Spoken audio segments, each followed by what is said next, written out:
AVGC is a sector which has a slightly longer gestation period compared to maybe live action. So you could see that you want to make a murder mystery and you just select a good story, and maybe if you're not too picky about the finer details of production, you could roll out an episode maybe in 3 weeks, 4 weeks time and have a series going in 2 months time. But on AVGC side, it'll definitely take much longer than that. Now the technology part is coming in, and we have seen even as part of the summit in various sessions that the use of technology, AI, special effects and other things has really enabled creators, and particularly the AVGC creators, to create excellent high quality content in a much shorter timeline. But the gaps in the policy framework actually to an extent hinder the creators from moving at the fastest possible speed. The issue of bank funding is one that you raised. But another thing that comes to my mind is that many countries around the world do provide for production subsidies. And you can get a subsidy from Switzerland or Canada or wherever, and you can go there and shoot and make a film there and get subsidized for it. But the same thing is not available for the AVGC sector. So which means that while your gestation periods are longer, your funding is more difficult, but you do not get the benefit of the subsidies which countries around the world are offering.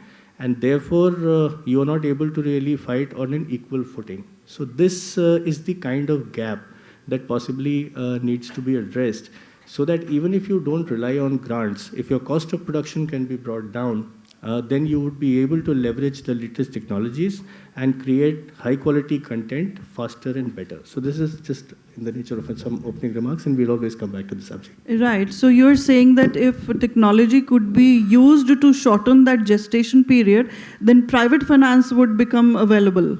No, I would say that the cost of production would come down, because the use of technology and the initial costs of technology are high. The marginal costs are not. So if you are able to purchase this technology or develop this technology and start using it, then and you are able to get a subsidy for using high quality, cutting edge technology, then in that case your cost of production would come down, and therefore maybe you're not looking at a front loaded kind of a grant support, but a back loaded thing where you can always go back and claim a subsidy later. Right. By the way, the subsidies that you mentioned in other countries, they're available in India also for film shootings as well as for AVGC content creation. Not all places. States, specific states provide that. Okay. So from that view, we come to you, Mike, where we know that US government does not provide any sort of support for content creation in AVGC. So how does this system work? And we know that the biggest of IPs in AVGC have come from the US. So how is the system working there? Well, thanks, Sean. Thanks for this opportunity to be here with this great panel and to talk about that. I think it's interesting, something that Charavi talked about in terms of the algorithm choosing the content. When I first came to India 30 years ago, what was the biggest movie? DDLJ. 30 years later at Maratha Mandir here in Bombay, you can still go down and watch DDLJ. And that's not an algorithm choosing, that's people choosing. That's people who are saying, voting with their feet, voting with their rupees, this is content that I like. And that process, I think, is one that's going to continue, regardless of how data or new platforms come out. That gets to the heart of how we handle it in the US. Content in the US and our soft power is extremely powerful because it's not manufactured. It comes from three things. It comes from market-driven factors and forces, the decentralized economy and the decentralized media economy that we have, and then a foundation in a lot of what Gaurav was talking about that is based on freedom and the freedom to express yourself as a content creator. The government stays out of it. So we have a $1.1 trillion content creative economy in the US. That's about a little bit more than 1 lakh crore rupees. It's huge, and that's driven by market-based decisions, some of which are based on algorithms these days, some of which are based on decisions that funders and others in the ecosystem make. But a lot of it's driven directly by what audiences want, and that's going to help push toward new technologies. when they can be innovative. The innovation is going to come in a decentralized way, just as you two were talking about. India's got, with the union system, you have competitive federalism among the states. We have the same thing. And we have some states like Georgia that offers a 30% incentive and tax structure to pull in new films. You also have decentralized format for the rest of the ecosystem, which can be universities that do the skilling and the training. It can be philanthropic organizations, each one of which may attach themselves to a specific technology or a new art form. And then the third thing that we look at is the foundation, which is in our constitution. And those three things, I think, help drive us. Right. Thank you. So the main point is that it is market-driven, right? From there, we come to you, Mr. Suzuki. How has Japan found the balance between market-driven content and content which is supported by government in some way? Thank you. And JETRO, our organization, is just playing a part of the whole initiative by Japanese government. And this time I researched all the ministry or department, how they're working on to support our content industry. And my impression is that I didn't know such a many initiatives and subsidy program or schemes Japanese government is providing to the industry. And I just would like to tell you the current outline. It was just last year, our government announced the new Cool Japan strategy, which aims to increase the size of the overseas market for Japan's contents industry from 4.7 trillion yen in 2022 towards 20 trillion yen by 2033. It's going to be a 13 trillion rupees equivalent, about 4 times that amount. And our government has been actively supporting filmmakers, creators, artists through various initiatives. There are many initiatives, so I cannot speak without these papers, actually. And first, the Cultural Affairs Agency launched 6 billion Japanese yen, equivalent to 4 billion rupees fund to foster young creators who promote Japanese cultures and abroad. And the Ministry of Economy, Industry, Trade also supports the commercialization of new creators and startups that produce a high-quality content in such as games and videos, music, ad, and fashion. And the other efforts include attracting overseas production companies to film on location in Japan. This initiative is called the JLOCS Plus, Japan Content Localization and Business Transformation. And we have more and more. So these initiatives aim to provide a continuous assistance throughout the entire process, from planning and production to domestic presentation and international exposure. And of course, this time a WAVES event is one of the activities we are doing. So additionally, some the activities like a public-private council are established to spearhead the measures related to the creative and content industry, including discovering and nurturing creators, supporting artistic production, and facilitating overseas expansion. Some other, the schemes for funding and training programs for emerging creators we have. And METI, Japanese Ministry of Industry and Economy, has some Excel development support for those the ventures from Japan. So many. And we, JETRO, are playing a role for those Japanese business to explore the foreign market.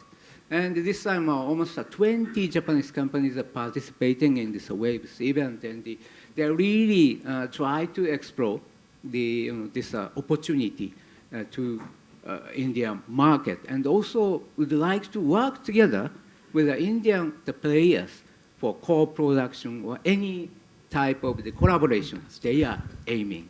I think the balance is, of course, comes after. So anyway, our government is trying our best to support those overseas exploration, not only marketing, to co-work with foreign players. That's my comment. Oh, thank you. Great to hear the wonderful support that the Japanese government provides to creators, and we are really glad to hear that you're looking forward to co-productions as well. So maybe some cue for Charvi. So Charvi, my next question is to you. As Mr. Suzuki mentioned that their government supports commercialization of IP.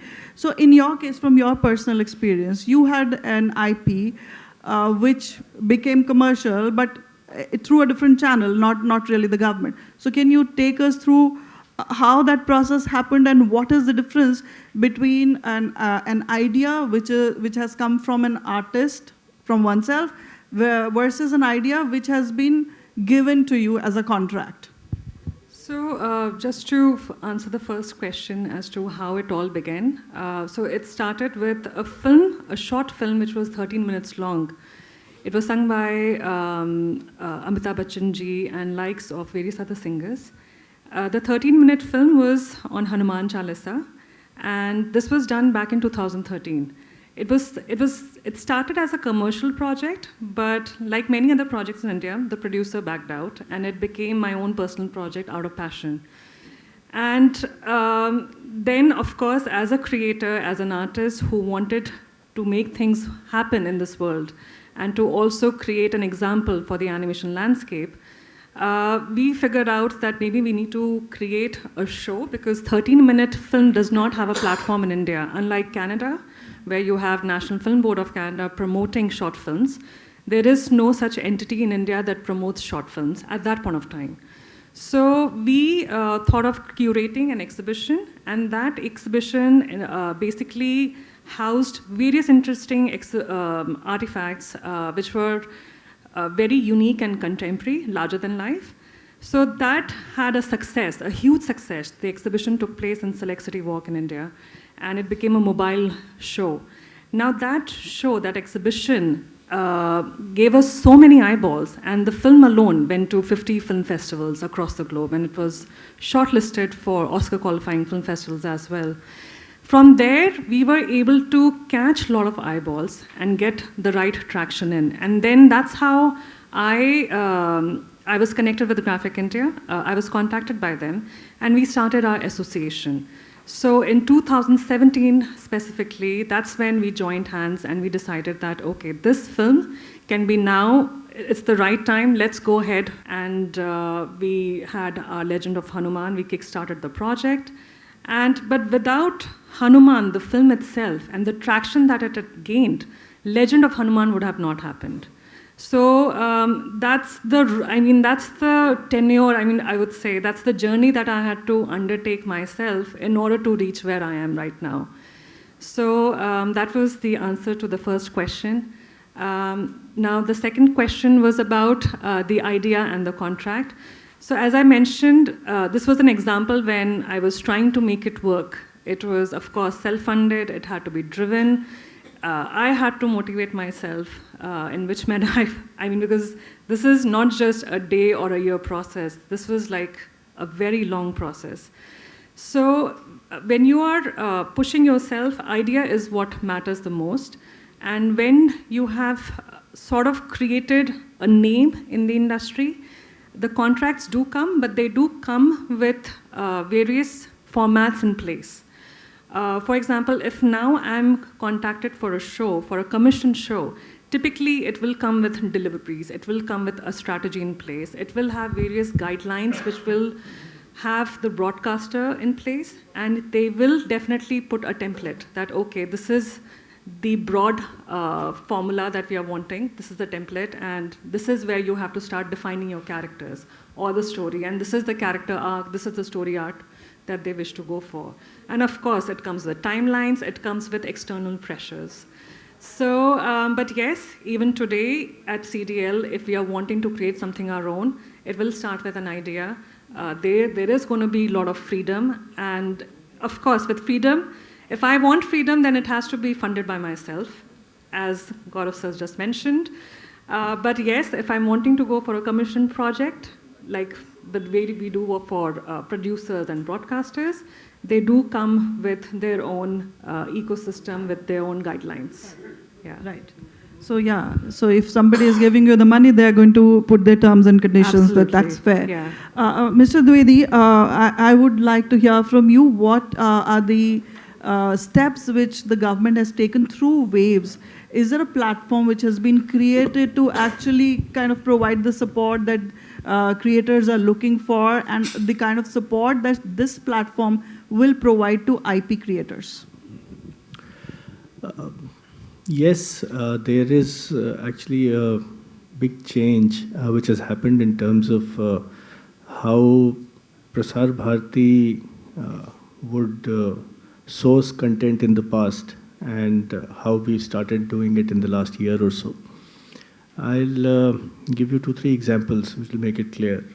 Going back into history, you are all aware that either there would be in-house programs or there would be sponsored slots which were sold out, and all the great programs which came in from the industry ran as sponsored programs, and then those people took them back and then ran them elsewhere as well. Now, in our case, the process of grant funding or commissioning a project, and particularly a creative project, is fraught with many kind of procedural hurdles. And despite our best intentions, we found that to be able to commission a project, if we were to follow that entire government the financial regulations, it would mean that it will take us maybe 1-2 years or even longer to really commission a project. And this is when those projects were high priority projects which were being chased hard by everybody. And within 1 or 2 years, I mean, if that's an eternity in the content world, the algorithm would start saying something else by that time. So you're coming out with a story which possibly nobody wants to hear after 2 years.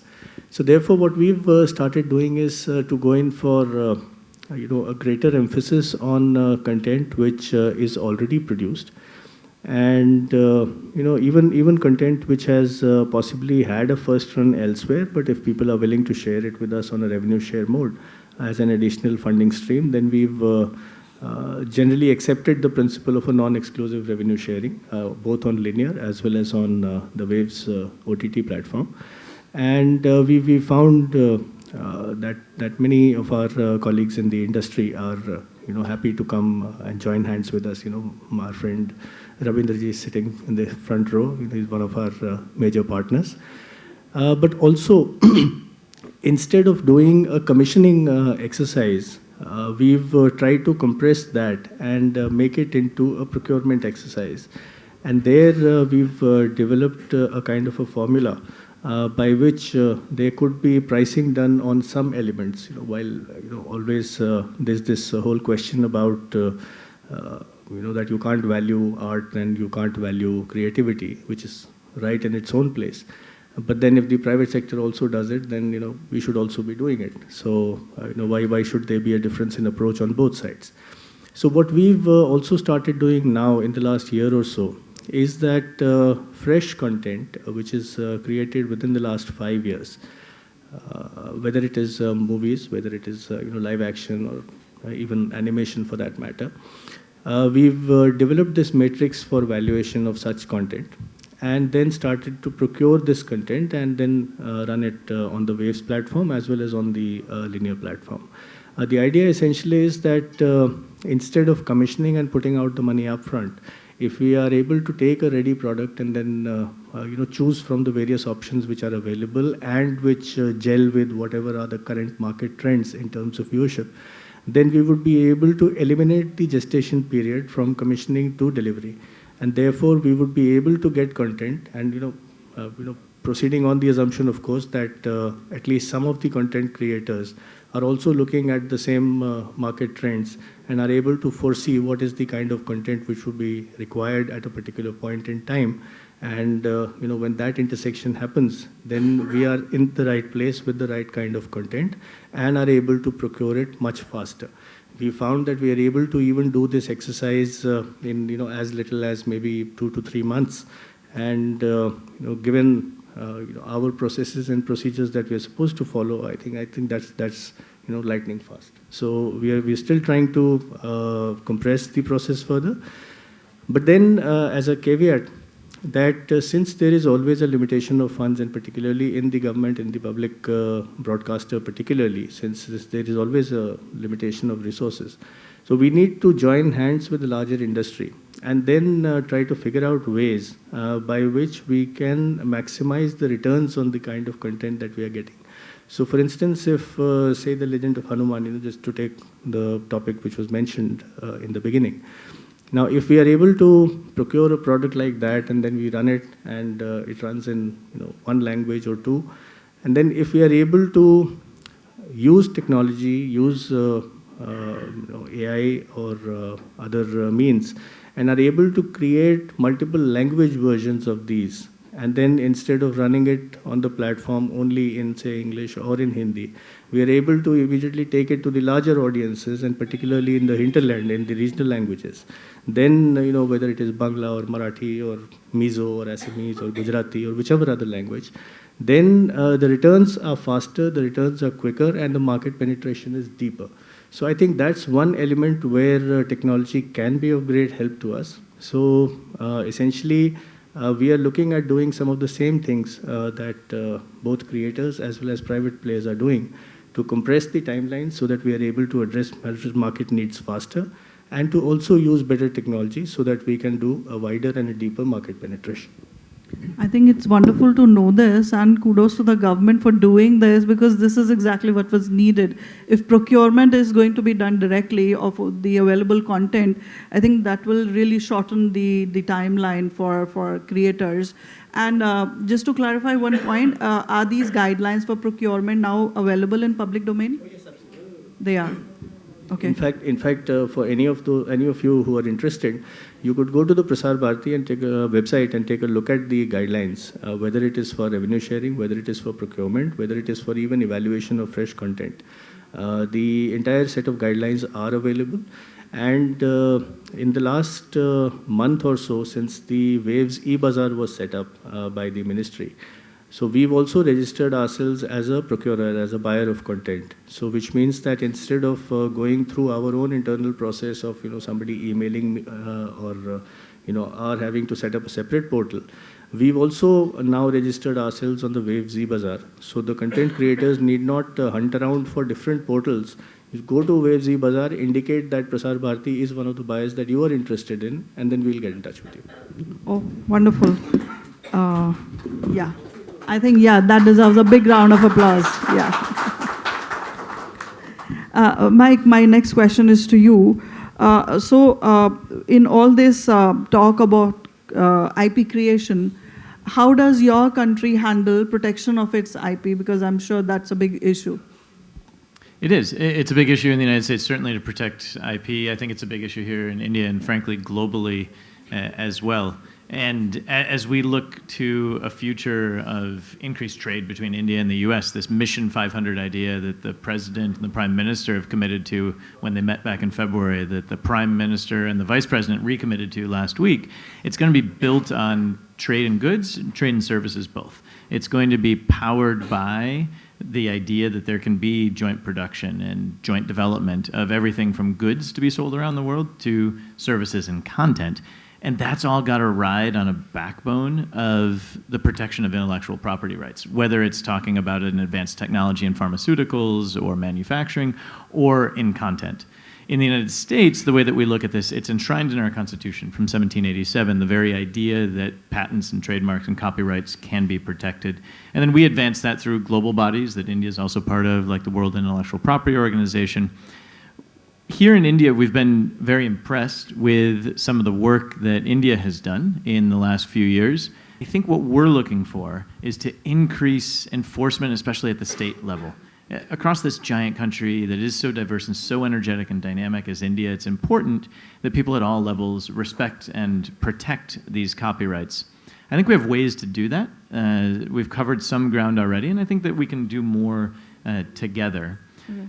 In protecting the IP, you're going to protect the rights of the authors. And I will say, I don't know if you want to come back to this later, as we get into artificial intelligence and the application of artificial intelligence into IP, it's particularly important that we put in place a regime that protects the rights of the authors, the creators, whoever they may be, to make sure that AI-generated content respects the right of the input of those authors who helped generate that final product. And that's something I think that we can work forward together on, India and the US together to set a standard for the world. Right. Yeah, I would have asked you about AI and how it is helping in protection of IP, certainly. Charvi, I would like to ask you that other than government support and other than going for private funding, is there a third channel that you see which is available for supporting content? And I think there is. Is CSR something, a channel which can be exploited? So as per our previous conversation just before the panel started, I mean, that was something where even I wasn't aware of. If the CSR funding, I mean, the CSR can be utilized. So typically it's been used to commission artworks for sure. That has been done by the private sector pan-India, big private sectors rather. So they do commission sculptures, I mean artists for sculptures or fine art. But yes, it has definitely been not explored before if animation could be commissioned, because animation typically comes for commercial, it comes in the category of commercial arts. So that's something that one can check. I'm not too sure, but it's an unexplored area. So we'll have to, because... Right. Yeah. I think a lot of institutions are also using AI for AVGC for content creation for education purposes. So it's definitely been used for training models for sure. I mean, but then again, that's for their private consumption, internal consumption. Right. Not for public distribution. Yeah. So that's what I'm not too sure of, whether does it really qualify as the animation as a medium for being utilized. Definitely. I don't think it qualifies if it is going to be used for commercial purposes, Exactly. but for public good, if it serves for training models, yeah. definitely yes. I don't think so. There's any problem, but then that's in support of what the private sector is doing. So somebody had asked this question yesterday that they have an IP, but they don't have anybody to support for the creation of content. For such people, maybe you could tap into the CSR funds, but then make it very clear that whatever you're going to create is going to be used by that company for further dissemination of whatever purpose they are getting that content created for. So long as they are not using it for any commercial purpose, a company can fund your IP creation and it can be publicly available. This is something that we have a word for it today, which is crowdfunding. But the first major example of crowdfunding for content creation in India, I don't know if anybody of you would be able to answer this question. Any thoughts? Which was the first major Manthan? Yeah. So this is Shyam Benegalji when he made Manthan. Not only did he put in some money, and he was given some money, of course, by the agencies to create that film, but all the women of the Amul cooperative area, they contributed 5 rupees each into this special project vehicle which was set up for making that movie. So in a sense, all the women of that area from Anand and around were not only milk producers but also shareholders in the film Manthan. Yeah, so they all did their bit of CSR by providing money for that cause. Seed capital. Yes. I think we are now at a stage where we can have questions from the audience. There is no mechanism which we could find in USA, no government legislation which would prevent the ISP providers or the broadband providers to ban those IPs which are feeding these IPTV boxes, which is a very simple thing. The government of India in India curbed this sort of piracy by making a law. No torrents or no ISPs which were providing pirated content will be allowed to be broadcast further. Why is US government shying away from putting in legislation which bans all those IPs? The development of in the United States of the internet ecosystem and internet business goes back to the laws that were passed in the 1990s that mostly said that the backbone of data that flows, that's provided by an internet service provider, is provided without respect to what's going over it. And that's the foundational element of the US approach to technology. I think we're seeing a very similar approach when you're taking a look at AI now. In the United States, typically, we try not to regulate and legislate first, but rather step back and then let the market sort things out, with very much a great idea of respecting intellectual property rights. It's not meant to dismiss the intellectual property rights of creators, of authors, of owners like you, but rather to encourage the development of an ecosystem. Now, that means then you've got to bring in the organs of law enforcement and apply the rule of law. That's very important to do, without a doubt. I'm glad that you're doing what you're doing, which is to go in and talk with the legislators at the national level and at the state level. Maybe if they hear more of these stories, they'll say, well, maybe it's time to make a shift. Next question. My question is to Gaurav, sir.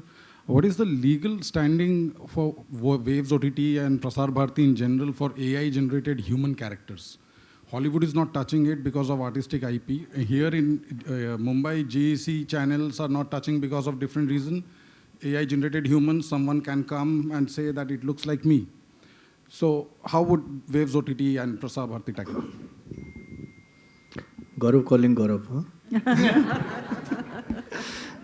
Okay, so there are actually these absolutely diametrically opposite views when it comes to AI-generated content.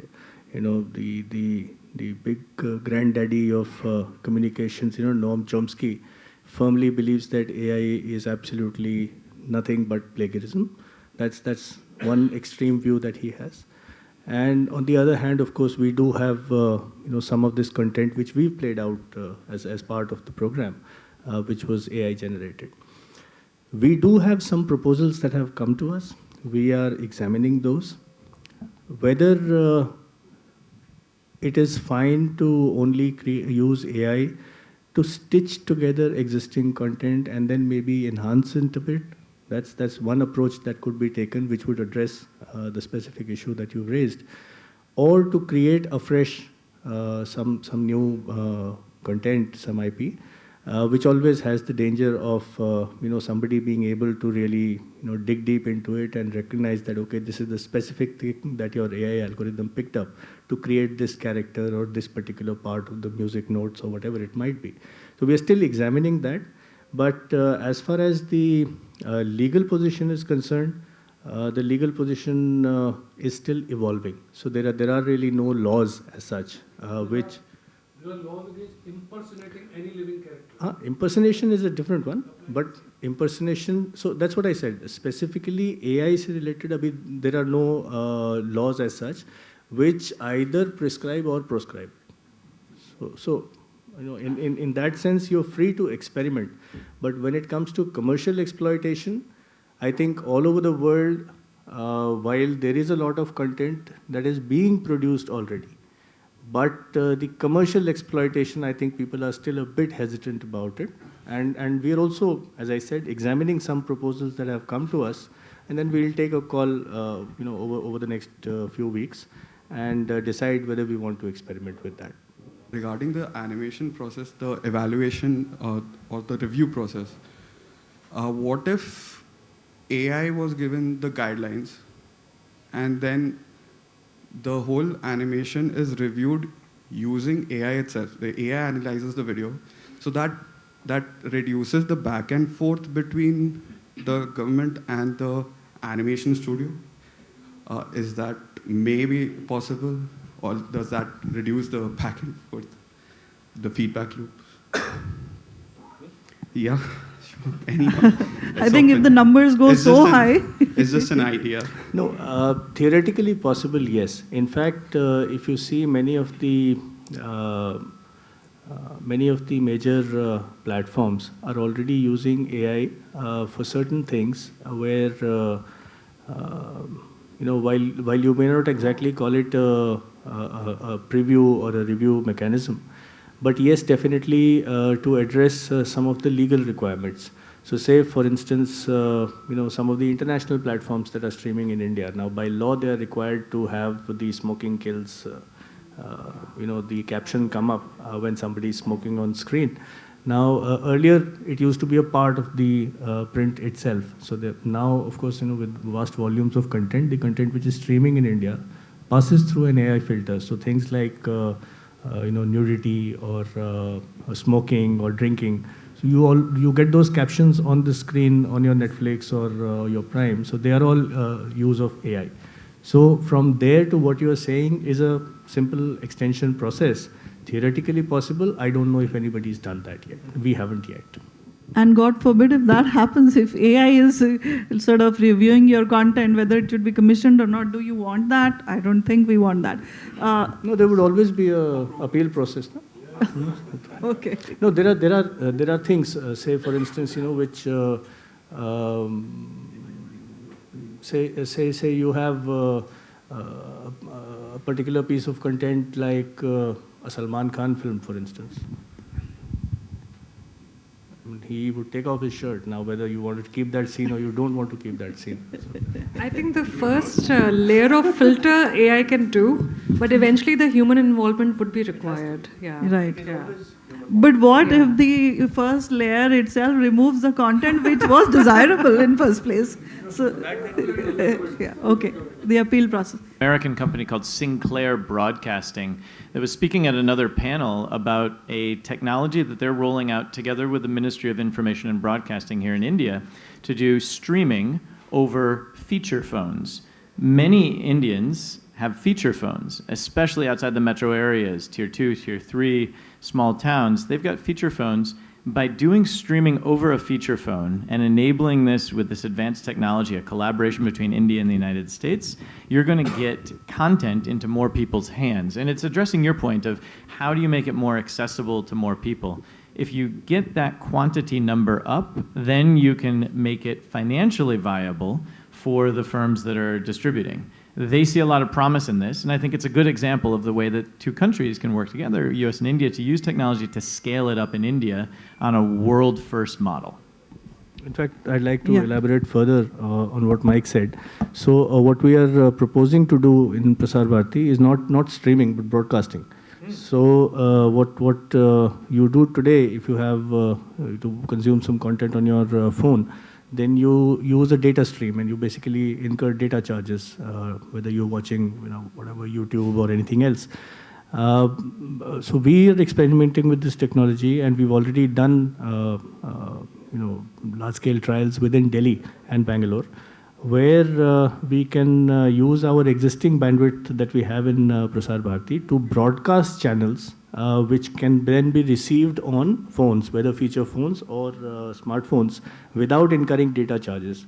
So just to give you a simple corollary, not a similar example, many of the phones, say 10, 15, 20 years back, used to come with FM receivers built in. And you could listen to radio and there would be no data charges because it's a broadcast that your phone is catching. So this is the video version of that. So you can switch off your data and you can still get the content, but then the difference there is that this is also going to be linear content because it's a broadcast content. So therefore the issue of choice that you want, the only choice which will be available to you is to switch between channels, but you can't consume OTT kind content.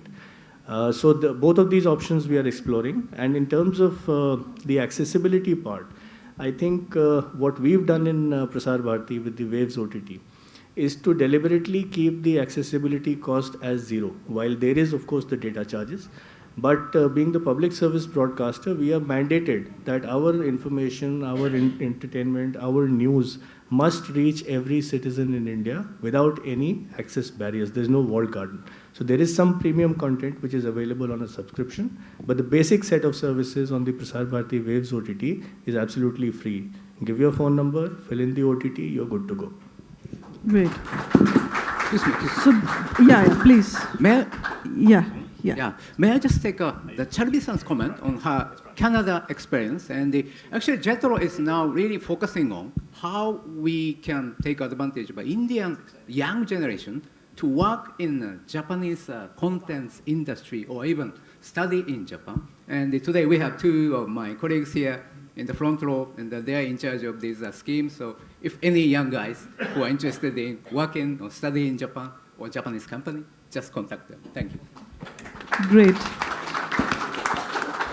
So I think we have time for one last question, or Just one last question. Is there any effort made to make sure that there's an understanding of the animation process specifically, which is separate to live action and other mediums? Would you like to? Because she's talking about government support. So as I said right in the beginning, precisely for this reason, that the government processes are more or less cast in stone, and therefore, to expect that any particular sector would get a special treatment or any relaxation is a bit difficult. It happens sometimes. So for instance, graffiti studios here in Mumbai, Munjal Shroff and his company. So they were commissioned by the Ministry of INB, and they created this animation series on the not so well-known freedom fighters of India on the 75th anniversary of our republic. And this KTB Bharat Hai Hum, this series that they produced, so it was then subsequently run jointly on Netflix, on Amazon Prime, and on the entire Prasar Bharati network. We also had a radio version on Akashvani, and of course the animated version going on Doordarshan and also on Waves OTT. So we've also been doing that within the government. But again, within the governments, the timelines that are prescribed are very rigidly followed. So therefore, to expect that you have a project which will come in today and then the deliverables will come after 2 years, it's a bit difficult.